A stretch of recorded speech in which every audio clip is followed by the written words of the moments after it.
Friends, कल सोमवार की भयंकर गिरावट के बाद में आज बाजार ने शानदार बाउंस बैक दिया है। कल करीब 1700 पॉइंट की भयंकर गिरावट हुई थी, लेकिन आज कम से कम 600 पॉइंट की राहत की बरसात हुई है। तो काफ़ी रिकवरी हुई है और इससे एक बाज़ार में होप जगी है कि अभी भी बाज़ार एक तरफा गिरावट के पकड़ में नहीं है, बल्कि बाज़ार में वैल्यूबल बाइंग हो रही है। कल भी अच्छी खासी खरीदारी हुई थी। एफआईआई भी अभी भी निवेश कर रहे हैं और हमारे घरेलू संस्थागत निवेश भी बाजार में खरीदारी कर रहे हैं और यही एक मजबूती बाजार को प्रदान कर रही है। तो इससे हमें लग रहा है कि आगे आने वाले समय में बाजार में भयंकर गिरावट की संभावना नहीं होगी, बल्कि बाजार ऐसे ही तरक्की करता रहेगा और चलेगा आगे।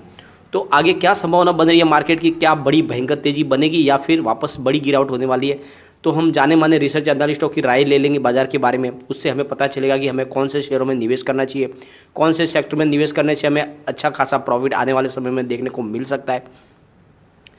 तो फ्रेंड्स, इस वीडियो के माध्यम से हम बहुत सारी जानकारी इकट्ठा करेंगे और बाजार की दिशा देखेंगे, क्या आगे रह सकती है, बाजार की रणनीति क्या बना सकते हैं और कौन से शेयरों में हमें निवेश करना चाहिए।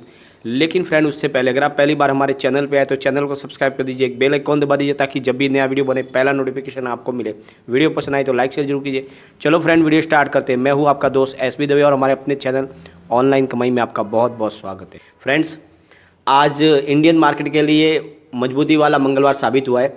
सेंसेक्स और निफ्टी दोनों ही आज अपने अहम रेजिस्टेंस के ऊपर चले गए। सेंसेक्स में आज 600 अंकों की तेज़ी देखने को मिली और निफ्टी एक बार फिर से 14,500 का स्तर पाने में पड़ रहा है।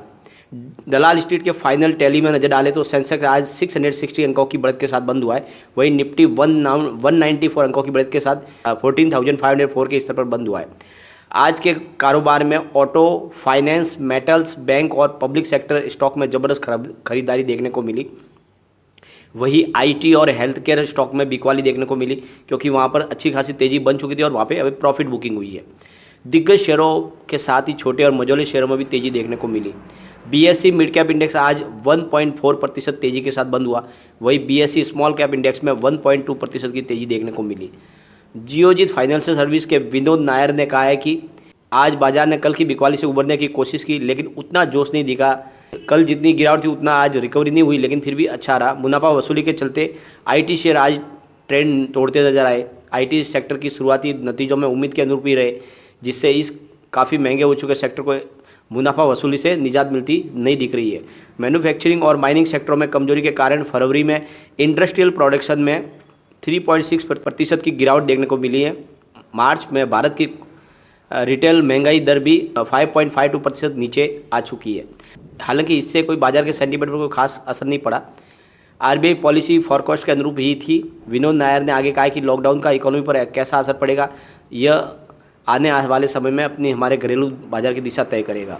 कैपिटल वाया ग्लोबल रिसर्च के आशीष विश्वास का कहना है कि आज के कारोबार से पहले आधे कारोबारी सत्र में सुस्ती रही और इस दौरान बाजार ने 14,500 का रेजिस्टेंस तोड़ने का प्रयास किया।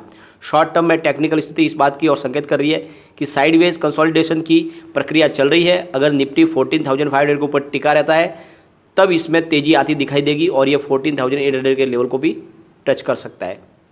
मोतीलाल ओसवाल फाइनेंस सर्विस की तरफ से चंदन तपड़िया का कहना है कि निफ्टी 50 इंडेक्स ने डेली स्केल पर लॉन्ग लोअर शेड के साथ एक बुलिश कैंडल और एक इनसाइड बार बना लिया है, जो इस बात का संकेत है कि गिरावट में खरीदारी हो रही है। एक बार फिर से 14,650 और 14,608 के जोन में जाने के लिए निफ्टी को 14,500 के स्तर को होल्ड करके रखना होगा। वहीं नीचे की तरफ निफ्टी के लिए 14,250 और फिर 14,100 का मजबूत सपोर्ट भी है। और चार्ट वाइज India.in के मजर मोहम्मद का कहना है कि जोखिम मैनेजमेंट के जरिए से ही क्लोजिंग बेसिस पर 14,300 के नीचे स्टॉप लॉस के साथ में रिलीफ रैली की उम्मीद की जा सकती है। और इस स्थिति में निफ्टी अगर 14,280 के ऊपर बना रहता है तो फिर हमें ये 14,600 और फिर 14,652 के स्तर की ओर जाता हुआ दिखाई देगा।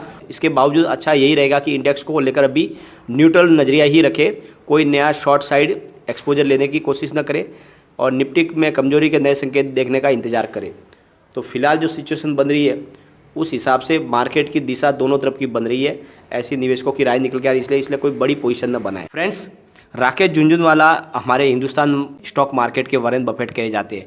बहुत ही ज़्यादा दूरगामी नतीजे उनको पता होते हैं कि आने वाले समय में कौन से सेक्टर में अच्छी खासी पकड़ बनने वाली है और कहाँ पे उनको अच्छे निवेश में मुनाफा मिल सकता है।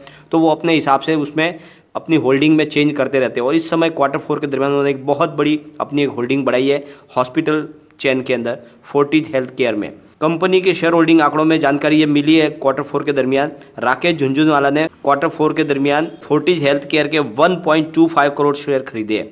मार्च तिमाही के अंत में उनके पास कंपनी की 4.31% की हिस्सेदारी थी, जो दिसंबर तिमाही के अंत तक 2.65% थी। यानी 2.65% की जो हिस्सेदारी थी उसको बढ़ा के उन्होंने 4.31% कर दिया है Q4 के दरमियान। सोमवार को 40 शेयरों के बंद भाव के अनुसार कंपनी में उनकी हिस्सेदारी 671 करोड़ की थी, जो मौजूदा भाव के अनुसार राकेश झुनझुनवाला की मार्च तिमाही में उनकी हिस्सेदारी 260 करोड़ शेयर उन्होंने खरीदे हैं। तो एक बड़ी होल्डिंग उन्होंने बढ़ाई है। हालांकि शेयर में मंगलवार को गिरावट रही, क्योंकि आज फार्मा सेक्टर में गिरावट थी। काफ़ी तेज़ी के बाद में आज फार्मा सेक्टर में प्रॉफिट बुकिंग थी और इसी वजह से आज प्राइस 275 रुपीज़ के ऊपर बंद हुई है। और बीते 3 महीनों में शेयर ने 20% का शानदार रिटर्न भी दिया है, जबकि बीते 1 साल में शेयर में 40% की मजबूती देखने को मिली है। और वित्त वर्ष 2020 से लेकर 21 की तिमाही में म्यूचुअल फंड ने भी अपनी हिस्सेदारी बढ़ाई है। रिटेल निवेशकों ने भी कंपनी में अपनी हिस्सेदारी को 4.63% से बढ़ाकर 4.91% किया है। दूसरी तरफ FII पोर्टफोलियो ने अपनी हिस्सेदारी को घटाया है, 43.24% की थी उसको 34.4% कर दिया है। तो सब ने निवेशकों ने बढ़ाई है। राकेश झुनझुनवाला ने भी फोर्टिज हेल्थ केयर के अंदर अपनी हिस्सेदारी बढ़ाई है, साथ में रिटेल निवेशकों ने बढ़ाई है, म्यूचुअल फंड ने भी बढ़ाई है, लेकिन FII ने अपनी हिस्सेदारी घटाई है। ये रोचक जानकारी निकल कर आई है। और फ्रेंड्स, सबसे बड़ी बात, सरकार पब्लिक सेक्टर के बैंकों के निजीकरण की प्रक्रिया को आगे बढ़ाने की तैयारी कर रही है।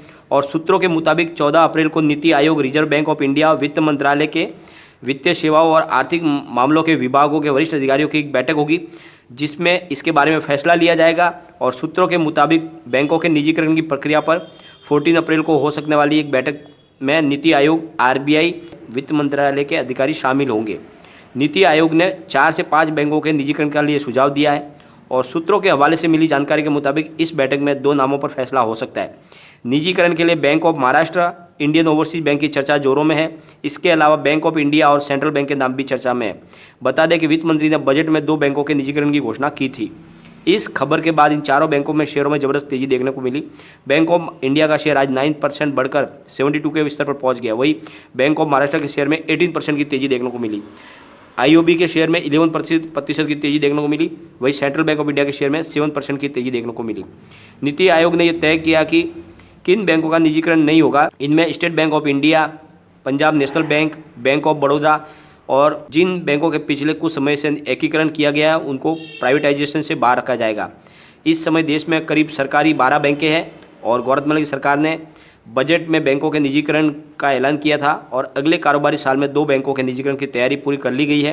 निर्मला सीतारमण ने 1 फरवरी को 2021-22 के बजट पेश करते हुए सार्वजनिक क्षेत्र की 2 बैंकों के और साथ में बीमा कंपनी के निजीकरण का प्रस्ताव दिया था। तो इस तरफ अब सरकार आगे बढ़ रही है और बहुत जल्द इसके ऊपर फैसला भी किया जाएगा। और साथ में जैसे आपको पता ही है, पिछले दिनों RBI गवर्नर ने भी कहा था कि हम बैड बैंक बनाने के लिए भी तैयार है। यानी आने वाले समय में बैंकों के जो सबसे बड़ी जो प्रॉब्लम है NPA की, उसके निपटारा पाने के लिए बैड बैंक की भी तैयारी की जाए। उसके लिए कमेटी की गठन भी किया जा रहा है। तो बहुत जल्द ये भी फैसला हो जाएगा और इससे बैंकों की सेहत में काफ़ी सुधार होगा। तो सरकार चाहती है कि बैंकों को बहुत ज़्यादा हेल्दी बनाया जाए। इसके लिए ज़रूरी है सरकारी क्षेत्र की बैंकें लिमिटेड कर दी जाए और उनको मजबूत बनाया जाए और जो बाकी की है उनको प्राइवेट हाथों में सौंप दिया जाए ताकि उनकी सेहत में भी सुधार हो जाए। और बाकी जो पुराना जो NPA है उससे निजात पाने के लिए बैड बैंक की स्थापना की जाए। तो इसके लिए कमेटी गठित की जाएगी और उनके द्वारा जो निर्णय दिया जाएगा, उनके द्वारा जो रिपोर्ट पेश की जाएगी उसके हिसाब से जल्द बैड बैंक बनाई जाएगी। तो एक बड़ा निर्णय लिया जा रहा है बैंकिंग सेक्टर को बूस्ट देने के लिए। और इसी तरह से बाज़ार में अभी फ़िलहाल जो बाज़ार की सिचुएशन है देखें फ्रेंड, तो दोनों तरफ की अभी राय निकल के आ रही है। क्योंकि अभी फ़िलहाल जो कोविड कंट्रोल में बिल्कुल नहीं आ रहा है, कोरोना के मामले लगातार बढ़ रहे हैं, बहुत ही भयंकर तरीके से पेशेंट बढ़ रहे हैं, हॉस्पिटलों में जगह नहीं मिल पा रही है। इसी वजह से एक डर लग रहा है कि कहीं बड़ा भयंकर लॉकडाउन अचानक ने लगा दिया जाए और इसीलिए बाज़ार अभी भी सहमा हुआ है और बाज़ार में बड़ी दिल खोल के लोग खरीदारी नहीं कर पा रहे। लेकिन दूसरी बात ये भी है कि इस समय लोग तैयार है। पिछली बार अचानक सब हो गया था, लॉकडाउन भी अचानक था, लेकिन इस बार लोग तैयार है और लोगों को लग रहा है कि बड़ा लॉकडाउन नहीं लग सकता। क्योंकि आर्थिक गतिविधियां जिस तरह से पिछली बार बंद हुई थी और जो लॉस हुआ था वो सरकार इस बार नहीं कर सकती और इसीलिए बड़ा लॉकडाउन की संभावना नहीं है। बाकी अलग अलग एरिया के हिसाब से जहाँ पर ज़्यादा पेशेंट होंगे वहीं पर लॉकडाउन लग सकता है, इसलिए पूरे हिंदुस्तान में लॉकडाउन की संभावनाएं बहुत कम है। और ऑलरेडी हमारे आरबीआई गवर्नर शक्तिकांत दास ने भी कहा था कि पूरे हिंदुस्तान में लॉकडाउन अब नहीं लगाया जाएगा। तो किसी तरह से भी इसमें ऐसी संभावना बहुत कम है, इसलिए आपको इतना ज़्यादा घबराने की ज़रूरत नहीं है। मार्केट में थोड़ी सी गिरावट की संभावना दिख रही है, लेकिन आगे फिर तेज़ी बनेगी और इस समय आपको जो अच्छे फेयर वैल्यू में जो स्टॉक मिल रहे हैं उनमें आपको निवेश कर लेना चाहिए।